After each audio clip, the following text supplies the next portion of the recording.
This is the last of my videos for this series of Ancient Civilization for Blender Challenge 19. And I think I'm pretty much calling this scene done. Alright, and so here's what it looks like. These two pieces of equipment I just created in another file, and I added some viewport display color, so that's why they're showing up like that. Otherwise, yeah, okay. Here's what I've got. As you can see, I've got the alien eggs in there. I've got an alien tail I can talk a little bit about. I've got a bunch of cameras so that I can switch between them. So if I look through a camera, I can just choose different views for rendering.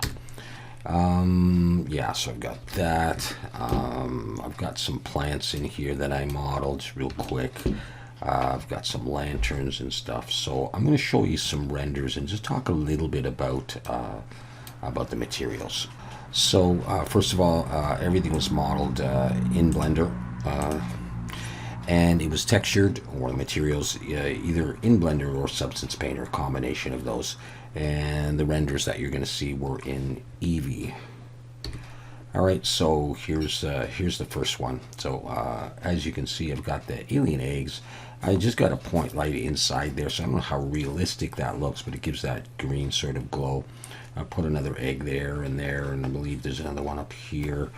I've included the alien tail. I didn't want to model the entire alien, and so I just modeled really one vertebra, and I did an array, and I coupled that to a curve and have it sort of, I just wanted it sort of wrapping around this egg and going into the water. And I used dynamic paint to make a little bit of an indentation, like a ripple in the water. And I could talk about some of these things in a bit. And I've got my science equipment here. I created a little monitor screen here. I've done a hieroglyphic here. This is just an alpha that I created. I got a font, and you can see the font there, and I just left it there. It looks like a chalkboard. There's no way that it would appear that clean, and I was gonna grunge it up and stuff, and then I said, you know what, I'm just gonna leave it. Anyways, I got this font off the internet, just a free font, hieroglyphic or whatever, and I used just a couple of symbols, and I created an alpha out of that. Sort of was white symbols on a black background, and I brought that into Substance Painter, and I stamped it in with some height, you know, to recess it in. Yeah, and so I was going to talk to you about some of the textures and stuff here.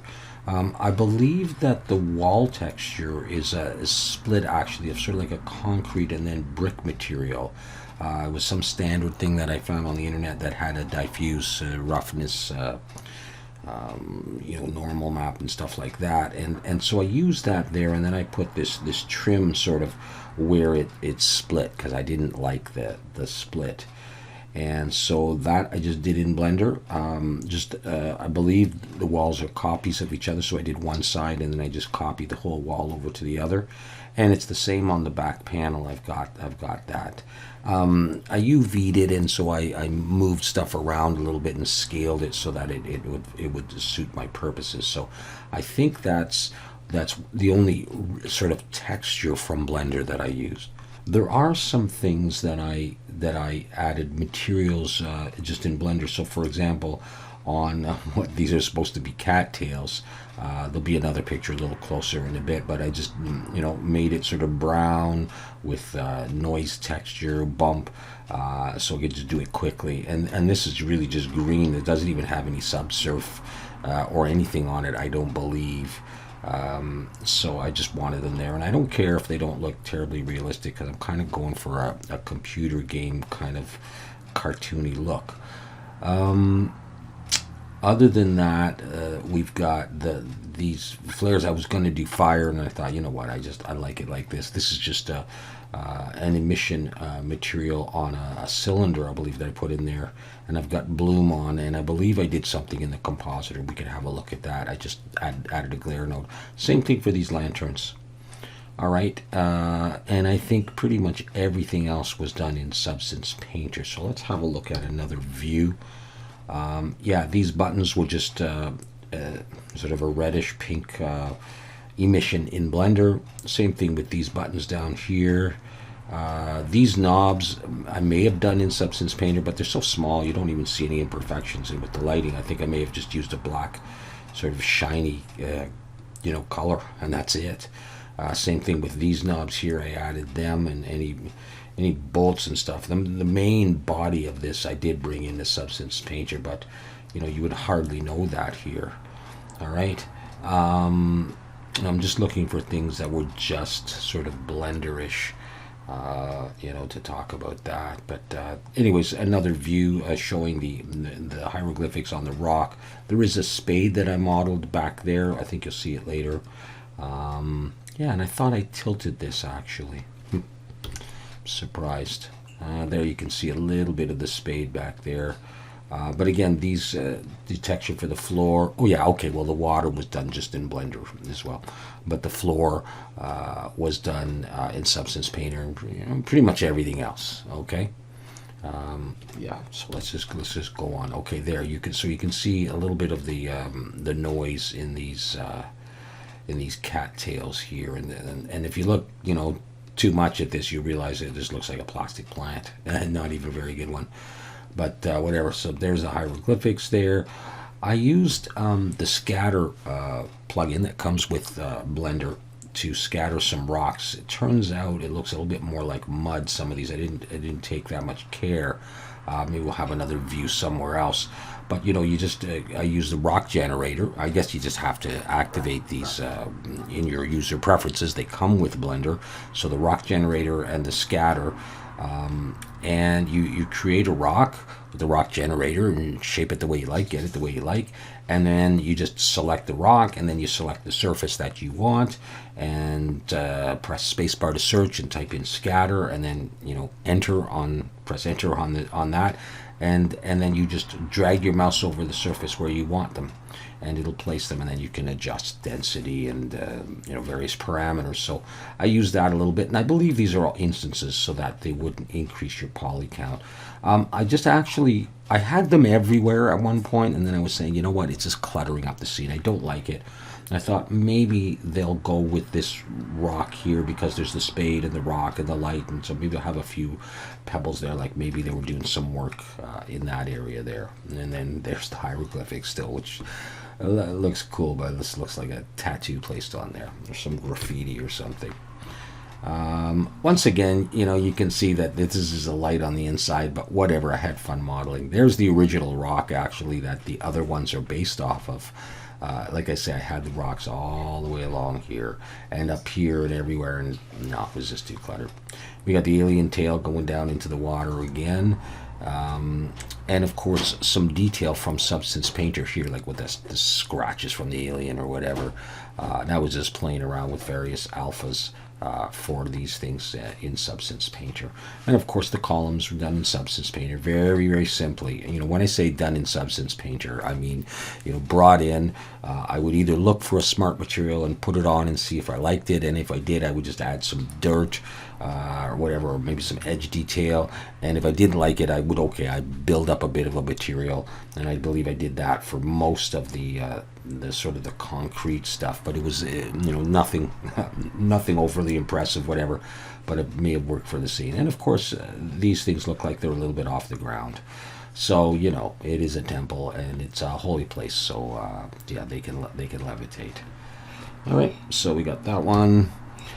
Just a closer view of the fake-looking plastic cattails. I'm okay with that. The spade that I modeled, I didn't do that on camera. Some splotches of muddy rocks here. Yeah, the lanterns and stuff. One thing that you'll notice is that when I did the pillars, I didn't take as much care as I should have in UV unwrapping them and positioning stuff on the UV map. And the idea is that if you take a lot of stuff and you just UV unwrap it, let's say you use Smart UV Project, which often does a very good job, and then I use UV Packmaster 3 to pack it a little bit more efficiently. But still, if you don't take care and you want to add a texture, and these are 2K textures, so they're not small or anything, but I didn't have enough textile density. I mean, these pieces here may not have occupied as much space as they would need to. The more space they're gonna occupy, the better the texture is gonna look, and so that's why some of this stuff is not as sharp as it could be. All right, but that's just the way it goes. You know, you got a lot of objects in there and limited amount of time, and sometimes that happens. And you see a similar thing happened on the wall, even though I did it in Blender. Textures sometimes get stretched and stuff. Just another view from up there. I really didn't do anything on the ceiling there. In the end, I just could not decide what to do. I wanted the light coming through these windows. I was going to have glass, and I was going to change the pattern of these little bars on the window, and I just didn't. In the end, there was just too much going on. But yeah, these ornamental pieces here, the prayer bowls, I was calling them, and this pottery was substance paint, or just, you know, an old bronze smart material with a little bit of dirt, a little bit of manipulation, until I liked the look and I thought it fit my scene. All right, so that's that. Now we have this, and of course I stuck with, if you watch the series, with this style of arch where I just put loop cuts through, so it doesn't look like you know, real rocks. You know, there's not much weathering going on here, or deformation in terms of like sculpting. I didn't do sculpting. That would, of course, I think improve the realism of this. But you know, it gets quite busy when you have all these things to do, and so I didn't. And then just ending off here, I just wanted a closer view of the lantern, which I modeled, and the glass is done in Substance Painter, and I could have put more effort into dirtying those up with white and dust and stuff, so they look a little bit older. But I got the alien tail there, and yeah. Okay, so I'll show you a little bit of this stuff here, if I can think about it. We'll just isolate a few things. So this is the water, and as you can see, it's subdivided here. All right, I subdivided it, and then I put on a displacement here modifier. Okay, probably with clouds, and I adjusted the strength, and that gave me a little bit of the ripples that I wanted. And then for shading, I took the object into a mapping. Okay, I probably didn't even need that, but I put a Musgrave texture on. Here's my values through a color ramp, and I put that into the roughness, and that actually is what gave me, where is it?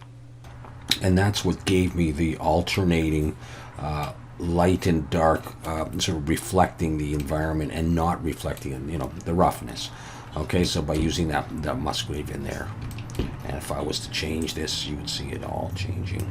Okay, so I did that, and then I just used a color ramp to get me the color I want. I wanted this sort of aqua green color just to offset the other stuff in there. The egg I already talked about. You can actually see the curve here for the alien tail. So if I go into edit mode and select and maybe isolate, you can see what I've got here. Nothing special in terms of modeling, but there's each piece of vertebrae with this little part in there, all connected together, and then following. And I didn't even do the curved thing at the end or any more of it. Because it was just going into the water, and there's my curve. All right, so it's paired to the curve. So if I was to move the curve, I could move the tail as well. Nothing special to tell you about the lanterns. I mean, really, all of these are Substance Painter things. What I did do sometimes, and there's even rocks on the bottom I didn't delete. In this particular case, you can see I've got a lantern here, and that's my original lantern because I had more before, and I didn't know how many I wanted. Just watch, if I move this one, all the other ones move. Okay, so these are all instances. So sometimes I'll do that because I'll put the original out here, and then I'll just copy it, and then I can take this and I can just, if you watch my statistics up here, Shift D, they didn't change, and I have another lantern. All right, so I use instances, and then I can scale them and I can rotate them. I can't make any real change. I can't go into edit mode on that. If I select it, I can't go in. But I can move it, and I can scale it and rotate it and stuff like that. And so that's how I place those. And I believe these torches are all instanced off of one main one. And in this case, I probably didn't see. There's the main one. I can select the parts and have the materials, but then the rest of them, they'll just inherit the properties of that one. So I do that quite a bit. Yeah, and the same goes with the pottery. Okay, I can't go into this one. This is an instance one. And the original one is somewhere in here. That one, I think. No, not that one. Oh, it's down near the beginning. It's not even in the scene. There it is. Okay, that's the original one. If I was to move that, the other ones move.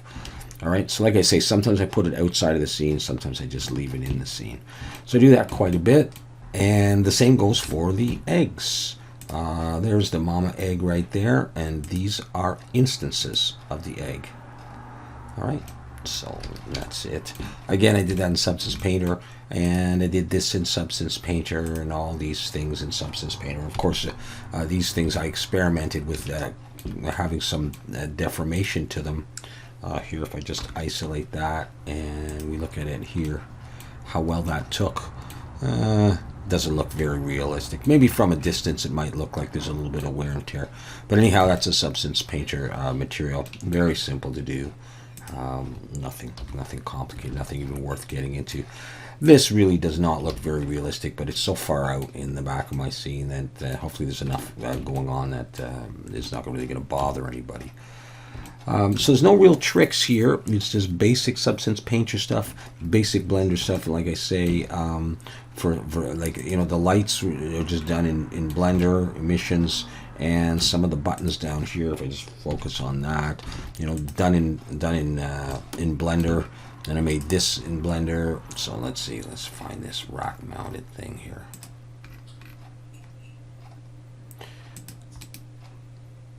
Select and isolate that. A little bit of a pain with those. There's the Substance Painter part.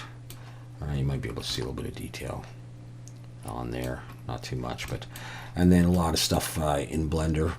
You know, this kind of stuff here. And I see actually that this one, for that one, I've got a little bit of a problem with my UV. I'm getting it to repeat. Let's see if I can find that. And actually, I want to be, actually, you know,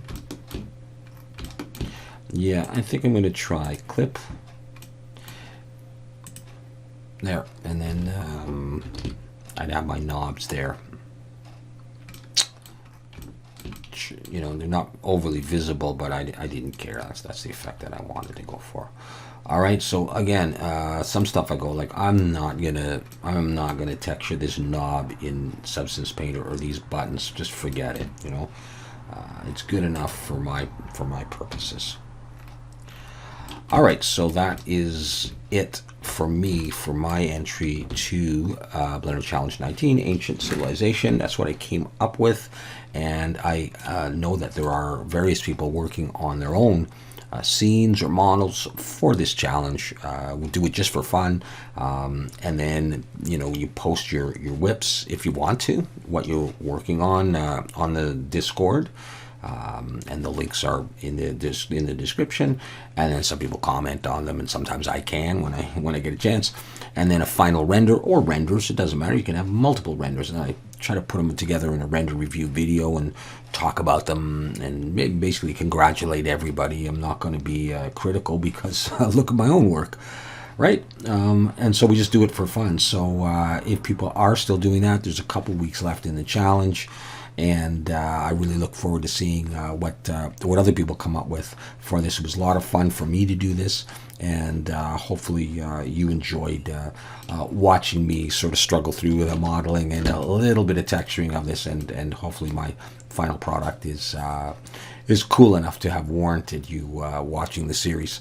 Thank you very much for doing so, and for subscribing, and for liking the videos, and leaving me some nice comments. I always appreciate that, and it inspires me to keep on going, because I love doing this, and I love doing it for you, and I'm very happy and humbled if anything that I do is helpful, inspiring, useful to anybody. All right, take care.